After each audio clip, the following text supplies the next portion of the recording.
яг энэ зүйлийн тухай сүнсээрээ түүний юм гимшиг. Яахан 4-р хэлэгдээ нөгөө самар эмэгтэйтэй уулзах үед эзэн хэлдэг ч гэдэг одоо Иерусалимт ч энэ улан дээр ч биш. Сүнс ба үннээр мөргөх цаг ирчээд байна. Яг одоо ирчээд байна. Сухарын хотог дээр. Тэ? Якобын хотог дээр Сухар хотод.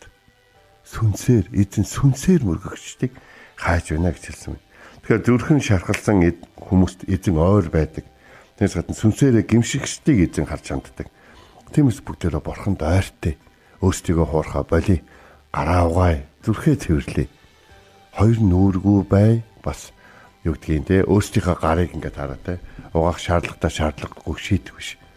Угаах хэрэгтэй бүхэл газар угааж явъя.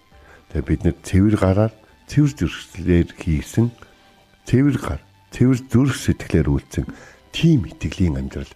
Тэгээд ийм тэгж үйлцсэн юм чинь гарч байгаа үржимсэн ч гэсэн хамгийн сайн байх болно. Тэгм учраас бидний тэр байдлыг харахтаа хүмүүс ч гэсэн эзэнд ойртож, хүмүүс ч гэсэн эзэнд ойр байгаа хүнээс дамжуулаад эзний ивэлийг хүртэж эзэнд бас ойртох болно.